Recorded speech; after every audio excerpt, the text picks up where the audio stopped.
Bermuda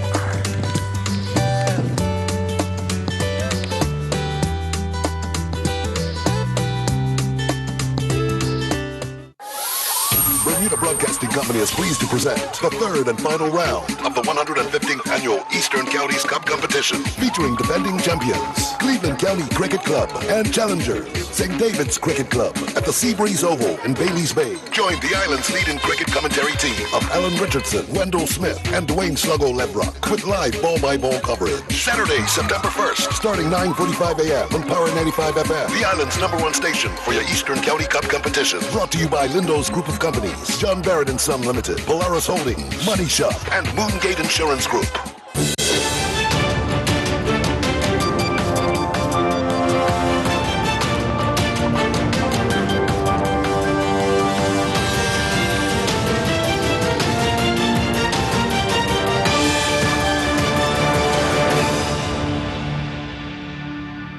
You're watching Bermuda Tonight. It's Monday, August 27th. I'm Diane Brewer, and thank you for joining us tonight. Police have identified the man stabbed to death outside the Southampton Rangers Club early this morning as 25-year-old Dan Shun Swan. As the murder investigation gets underway, detectives are keen on speaking to car drivers who were in the area at the time. Here's our Tarai Trott with the report. Sunday's murder victim, formerly identified as 25-year-old Dan Shun Swan. It started when police received several 911 calls just after 12 o'clock Sunday morning about a large fight involving a group of males outside of the Southampton Rangers Sports Club. Acting Police Inspector Jason Smith. Over 20 males were estimated to be involved in the incident, which spilled onto South Road. During the melee, Dan Shun was stabbed in the abdomen. He was rushed to hospital by a private vehicle, but was later pronounced dead. A family liaison officer has been assigned to assist Dan Shun's loved ones at this difficult. Detectives believe that some of the people involved in the fight are linked to gangs. However, police stress they are in the early stages of identifying whether or not this was a gang-related attack. A murder investigation is now underway, and detectives are particularly interested in speaking with any witnesses to the melee or persons that have information about Dan Shun's movement in the hours prior to the fatal stabbing. In particular, detectives are interested in speaking with the drivers of 3 private cars that had passed along South Road at the time of the melee. The drivers of these cars are of particular interest to this inquiry, and no one has the right to take a life. Asked by our Gary Moreno why police did not have a presence at the club knowing there would be a large gathering, Acting Chief Inspector Arthur Glassfoot confirming that police were aware of the event. Yesterday evening, we can confirm it was a social event on at Southampton Rangers Sports Club. Every Sunday, there are social gatherings there, and we do pay passing attention to their premises every weekend as part of our weekend policing plan. And I can confirm also that the Southampton Rangers Club have a full-time security company that they hire for events such as this. But they would not perhaps be equipped to deal with the types of situations we've seen occur up at Southampton Rangers in the past. Shootings, there have been 2 or 3 fatalities up there. Why wasn't there a police presence knowing that this type of event was taking place? Wouldn't that have acted perhaps as a preventative measure? We did have a police presence, and we had a police presence which we deemed suffice for the event, and that would be passing attention. As police encourage witnesses to the incident or anyone with information to come forward, they are also aware that not everyone will be comfortable doing so. We do understand and appreciate that this is a sensitive matter, particularly when it comes to persons coming forward to assist the police. But we do have things in place where your identity, can be concealed. And so that's why we've given our cell phone numbers and, of course, the anonymous Crime Stoppers. As it relates to suspects, we have arrested an individual not directly connected to this particular murder investigation, but for being a part of the overall melee. and so inquiries are continuing. And there are multiple ways you can contact police if you have information. The cell phone numbers for the investigating officers: 717-0773, 717-0864, or the Serious Crime Unit on 247-1739, or as always, the Confidential Crime Stoppers hotline on 800-8477. Tarai Trott reporting for Bermuda Broadcasting News. Thanks, Tarai. Well, just last week, peace activist Antonio Belvedere organized a candlelit vigil for the lives lost due to murder, and now another young man is dead. Community activist Gina Spence is among those calling for more action to prevent the killings. Well, first, let me give my deepest condolences to the family and the friends of this young man. I mean, you know, it's tragic. It's very tragic, and as we can see, it's escalating. It's not dying down. It's increasing in terms of the time span of these murders. And at the end of the day, Mike, you know, we have to be looking at programs and plans to address this issue. I mean, to really address it. The victims are becoming younger, and as we can see, the incidents are happening more frequent. And so I'm very interested in the plan that is being put together or is being developed to address this issue. Too many of our young men are dying senselessly. And I mean, we hear it, but no parent wants to bury their child. It's a very difficult thing. Death is hard as it is. And so at this moment, you know, I continue to give my condolences. We are on the front line. You know, we work with the children. At this point, there are over 65 children left behind, as young as 3 and as old as 15 years old. And the fallout from that is definitely impacting our community. And these are the children of those that have lost their lives. Lost their lives. Then you have another group of children, you know, those who are being convicted of the crimes, the lifers. And when we do the math and we look at our data, a lot of these children are all around the same age. And so if we are not doing interventions, if we're not really taking a close look at who these innocent victims are outside of the families themselves, we think we have an issue right now. I can tell you right now that big picture, you know, because these kids are going to grow up and they're going to want to know who did it, why they did it. And, you know, we have to be doing the interventions now to help them to deal with grief, you know, and to deal with the reality of not just a person passing, but someone being murdered. Coming up after the break, after the death of another young man, we'll get the thoughts of the new police commissioner on the best way to fight crime on the island. That's in just a few minutes. Stay with us.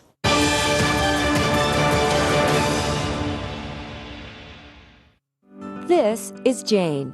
Jane has been living independently until her recent fall. Because of the injury she sustained, her mobility is now limited. Jane chose Bermuda Inn Home Care to assist her with her activities of daily living. The caregivers at Bermuda Inn Home Care are trained to care for individuals with limited mobility. They incorporate exercise and activities into Jane's care plan given by her doctor and physiotherapist. The caregiver helps the family select the right medical equipment from Lighthouse Medical Supplies. Lighthouse Medical Supplies have certified durable medical equipment specialists available to help. Falls are the #1 cause of injury in older adults. Falls lead to head injuries and hip fractures. Fall prevention is critical. Call Bermuda Inn Home Care to speak to one of our home care specialists. Call us now for a free home care assessment, 705-4424, or visit us at www.bermudainhomecare.com. Do you need a reliable and dependable auto service? Mr. Fix-It is the one who gives roadside service, repairs brakes, does oil changes, tune-ups, cleans headlights, wheel alignments, electrical repairs, diagnostic testing, and full service for any car. TCD appointments also a plus. Mr. Fix-It, the mobile mechanic who comes to you. Call Mr. Fix-It at 735-1976 or 519-8798 and let him be your auto doc. Godwin International will host an exclusive launch and cocktail party for Georgette Prime Godwin, fresh brand and partner for Bermuda. A new book release for War Baby, a Ruach Elohim parable, on Saturday, September the 1st, 2018 from 6 to 8 p.m. at the Hamilton Princess and Beach Club in the Harborview Ballroom. Dress is smart business casual and general admission is $85 per person. You can register online at www.bdatix.bm or even by phone at 441-535-1530.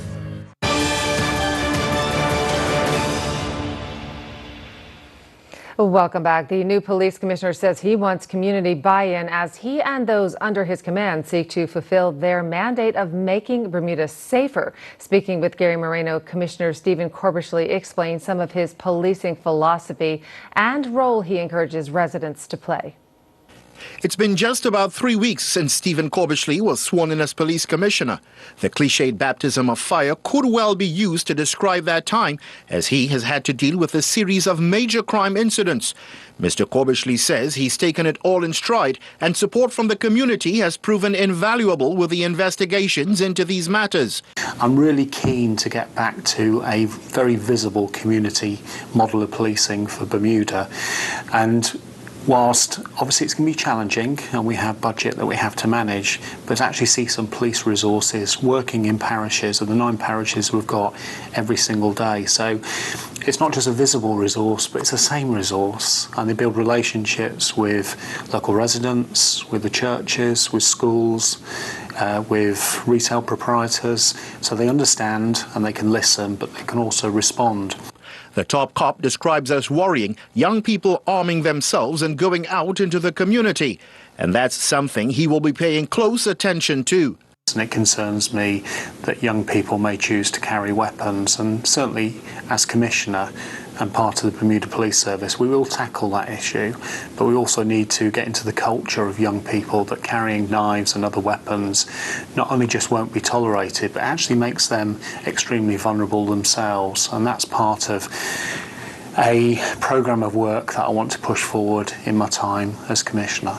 To that end, the new commissioner is hoping to build relationships with entities geared toward assisting families, as it is families who are the foundation of the community he and his team are charged with keeping safe. Particularly who have children that may be on the verge of going into the criminal justice system, work with our partners, particularly in education, to understand the best place for a young person is in school, getting educated and having a really good direction in life, not hanging around on the street corner and perhaps being influenced through drink, drugs and the behaviour of other people that might actually cause them a real problem in their life in going forward.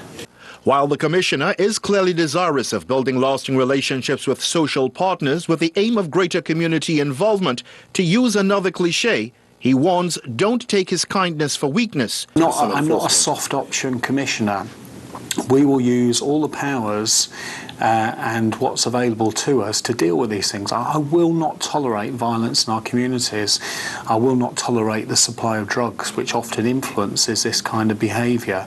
And whether overtly, with the resources that we have working each and every day in the community, or covertly through the intelligence work, I need to be clear that if you choose to engage in gang activity, violence, drug supply, you will get caught and you will go to prison. Mr. Corbishley has been meeting with various stakeholders, including the Premier, as well as the Minister of National Security and the Governor in recent days, to bring them up to speed on his plans for the Bermuda Police Service.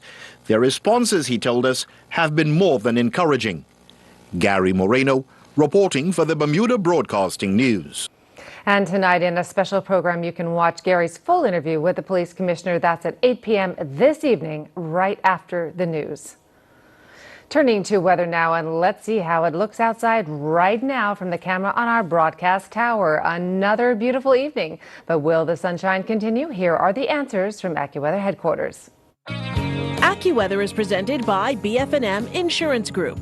We now go to AccuWeather headquarters. This AccuWeather forecast here on ZBM is brought to us by our friends at the BF&M Insurance Group, and we're watching some spotty, very isolated showers kind of navigate around, almost at random. We have a very broad area of fairly weak high pressure kind of draped just to our south, some agitated weather to our north, and we're in the area where we may see a few more isolated showers. You can see a few of these tiny little flickers of green on the map. That's where the satellite system is at least estimating that there could be a few showers, and that's where they have been for the most part. The clouds have been few and far between, but under a few of the slightly taller clouds, we've seen a few actual raindrops fall off in the distance at times. 85 degrees right now. We're in pretty good shape.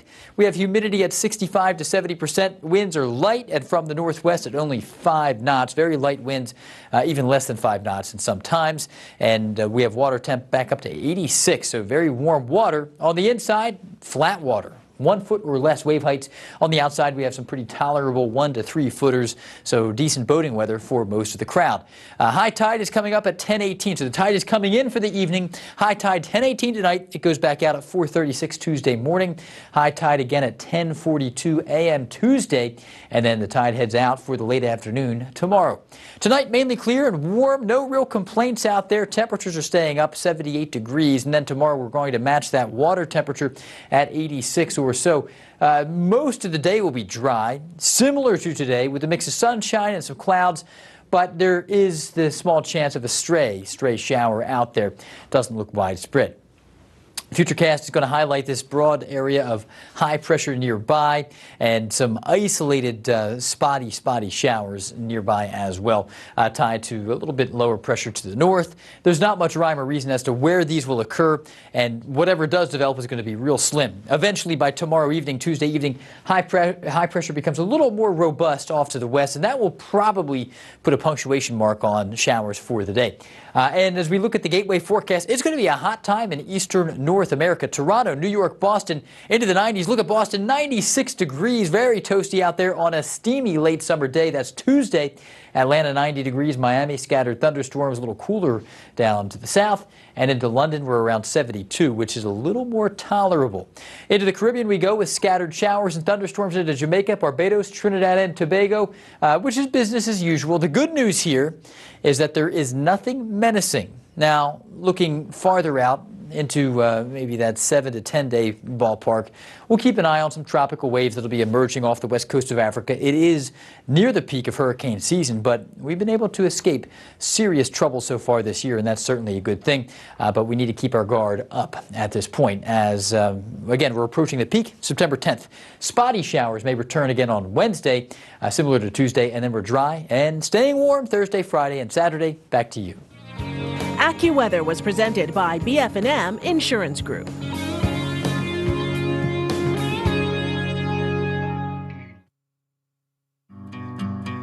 I was diagnosed with illness. Very frightening because my son had just turned 1 and it was a cancer. So I'm young, new baby, and I needed to get the care that I knew would be definitive so that I wanted to be around for him for a very long time. I got in contact with BF&M, and BF&M was able to commit at that time to doing at least 50%, so we were comfortable, okay, well, we're gonna go. We got off the plane, actually, the day of the procedure, and on my way to the limo, my case manager called and she says, Kiana, we got it, you're covered at 100%. And I cried all the way to the office because I was just so happy. The BF&M difference is that I really felt that the case manager really was concerned about my overall care. And because of that, I really appreciated them. I think that personal care, that willingness to listen, and then to work until they were able to get it so that I could get full coverage really made the difference for me.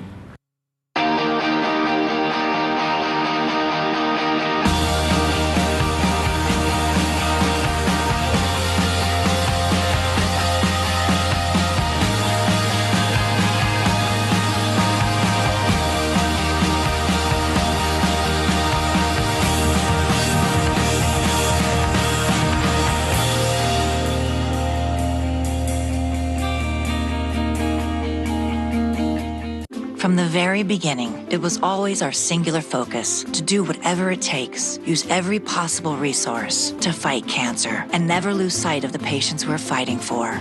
Our cancer treatment specialists share the same vision. Experts from all over the world working closely together to deliver truly personalized cancer care. And these are the specialists we're proud to call our own. Expert medicine works here. Learn more at cancercenter.com. Appointments available now.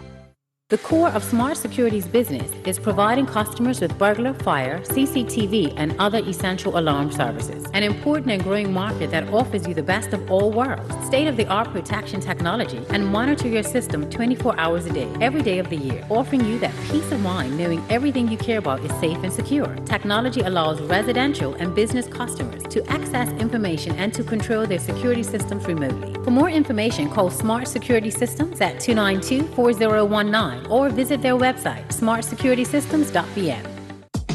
From happy beginnings and life choices that we make along the way, Colonial protects your lifestyle with the best insurance cover at the best possible price.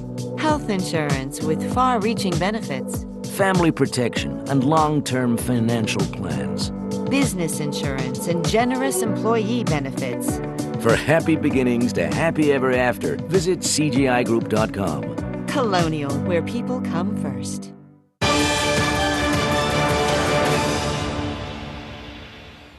In court news, Andrew Lake has been given a suspended 8-month sentence for causing death by reckless driving of a powered craft. His speeding boat collided with a small dinghy in June 2017, leading to the drowning death of Mary McKee, a New Zealand woman. Lake was acquitted of manslaughter on Friday, but had already pleaded guilty to the reckless driving charge. Hal Davis was in court and sent us this report. Today's sentence of 8 months is suspended for 2 years. That means as long as Andrew Lake doesn't commit any more offences over the next 2 years, it's likely he'll avoid jail time. 2 other lesser offences of injuring by reckless driving were also suspended. Under the law on the island, the maximum sentence he could have received was 1 year, 2 years suspended. Defence said that mitigating factors should be taken into account, and the judge seems to have accepted some part of that argument. Among them, the fact that Mr. Lake was contrite, that he tried to contact the police very quickly after the accident, and that he tried to help out at the scene. Statements from the McKee family were also read out in court. Arthur McKee, the husband of Mary McKee, spoke of the devastating consequences of Lake's recklessness and of the grief and pain he suffers every day. The family statements also spoke at length about the qualities of Mrs. McKee, calling her beautiful, fun and compassionate, saying she was the centrepiece of their family. Speaking ahead of sentencing, Andrew Lake gave his sincerest apologies to those involved and to the families of those involved. And that's now the end of the legal proceedings here in Bermuda. But before he left, Mr. McKee did tell me that he was considering taking civil action against the British company Helm Events that put him and his wife on a 9-foot dinghy without any lights on that fateful night on the 1st of July 2017. Thanks, Hal. Well, in other news, 2 visitors were threatened with a blade on Sunday afternoon when they were robbed by 2 men on a motorcycle. Police say the incident occurred on Harrington Sound Road near the junction with Quarry Road. It's thought the pillion passenger on the motorcycle attempted to remove a bag from the visitor's scooter before brandishing the weapon. Both the scooter and the motorbike came to a stop, and the second man took the bag. The thieves then drove off. Anyone with information should contact CID on 247-1744 or, of course, the confidential Crime Stoppers hotline at 800-8477. Still to come, Earl Basin will have all the latest sports news in just a few minutes. We'll be right back.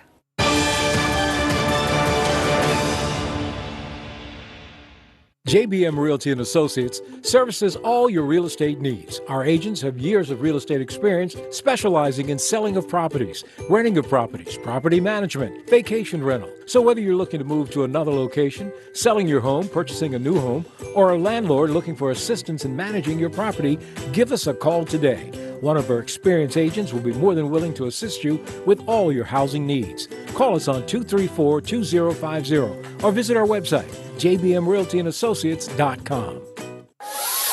Bermuda Broadcasting Company is pleased to present the 3rd and final round of the 115th Annual Eastern Counties Cup Competition, featuring defending champions, Cleveland County Cricket Club, and challengers, St. David's Cricket Club, at the Seabreeze Oval in Bailey's Bay. Join the island's leading cricket commentary team of Alan Richardson, Wendell Smith, and Dwayne Sluggo Lebrock, with live ball-by-ball coverage. Saturday, September 1st, starting 9:45 a.m. on Power 95 FM, the island's #1 station for your Eastern County Cup competition. Brought to you by Lindo's Group of Companies, John Barrett & Son Limited, Polaris Holdings, Money Shop, and Moongate Insurance Group.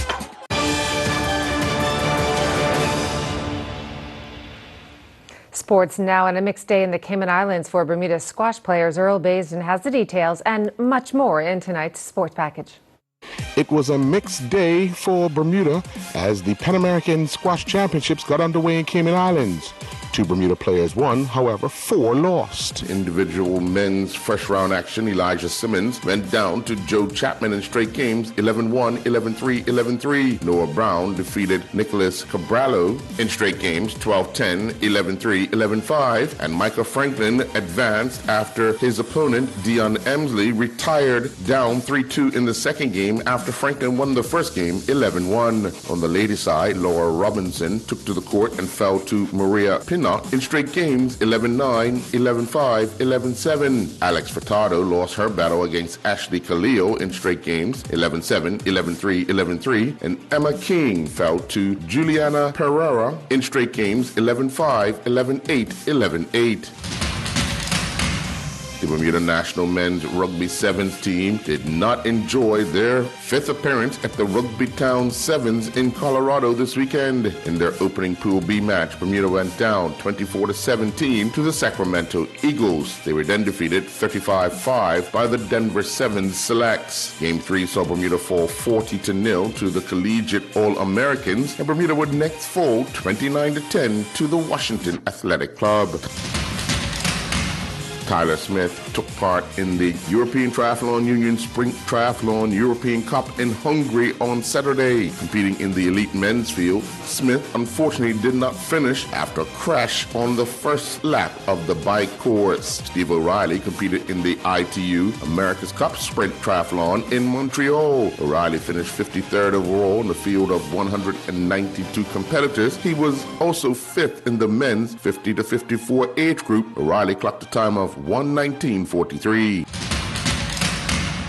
Dowry Rollins and his Sussex teammates have advanced to the Vitality Blast semifinal after defeating Durham at the Emirates Riverside Stadium by 5 wickets on Friday evening. Durham, batting first, were restricted to 140 for 7 after 20 overs. In reply, Sussex will score 144 for 5 after 18.2 overs, thanks in large to Rollins and Laurie Evans. The pair put on 70 runs for the third wicket partnership in 8.3 overs to take the score from 28 for 2 to 98 for 3. When Rollins fell for 42 off of 27 balls, he hit 7 fours in his 34-minute stay at the crease. Turning to local cricket, on Saturday, Southampton Rangers were crowned the Western County Cup champions following their 5-wicket victory over PHC. PHC batted first and were bowled out for 95. Randy Bean was their top scorer with a knock of 32 before he was run out. Vernon Eve was the pick of the Southampton Rangers bowlers with figures of 9 overs, 3 maidens, 4 for 30. Alan Douglas II had figures of 9.1 overs, 6 maidens, 3 for 10. In reply, Southampton Rangers would score 96 for 5. Najai Arena was the top scorer with 35, while Kevin Tucker scored 32 not out. Randy Bean was the pick of the PHC bowlers with figures of 4.5 overs, 1 maiden, 3 for 26. Darren England bowled 6 overs, he took 2 for 26. Tomer Hamad netted the only goal of the game on his QPR debut as Nakeem Els helped QPR pick up their first win of the Sky Bat Championship campaign against Wigan Athletic on Saturday at Loftus Road. Cheltenham Town delivered a smash and grab result against Reggie Lamb and his Cambridge United teammates as Sam Jones scored a second-half goal that proved to be the difference in a 1-0 defeat at the Abbey Stadium in Sky Bat 2 League action. Dante Lavrock scored the only goal of the game as J.K. Navra-Trends defeated Kalena 1-0. Lavrock's goal came in the 37th minute and it held up. Sean Trott was back in action, finishing second in the Royal Park Summer 10K Series Hyde Park 10K. Trott was clocked across the line in a time of 34.54. For the second time ever, the Aberdeen Steam Crabs dueled in the New York Penn League. They took on the Staten Island Yankees, who got the best of Adam Hall and his teammates in a 4-1 win. Hall singled and doubled to extend his hit streak to 14 games. He had 1 RBI, which takes his season total to 22, and 1 strikeout. Hall also picked up his 18th stolen base of the season. Going into the final race of the 2018 Bermuda Fitted Dinghy Season Racing in Grenouille Deep, we now bring you the current standings. Elizabeth II, skippered by Roger Beach, is the leader with 70.25 points. ONC skippering Challenger 2 is in second with 49.50 points. Contest sailed by Julia Lyons is in third with 45.25 points. And Kelsey Durham and her crew sailing Victory 4 are in fourth with 35.25 points. Meanwhile, Stephen Dickinson captured the Albert Simons Comet Regatta Cup off the West End Sailboat Club. Dickinson won all three races to finish with 3 points. Gladwin Lambert was second with 7 points. Dale Brinkman and Quinton Simons both finished with 10 points, with Brinkman finishing in third. I'm Earl Baisden with Bermuda Broadcasting Sports. Thanks, Earl. And finally, just a quick warning. Belco says that the railway trail is closed at the Lighthouse Hill Road junction to enable the company to make emergency repairs to an underground cable. Residents who access their homes from the railway trail will only be able to do so from the Middle Road entrance. No customers have lost power due to the repairs. Belco says they are urgently needed to maintain power to the West End. That's our newscast on this Monday evening. I'm Diane Brewer. Hope to see you again, same time, same place tomorrow night. Good night.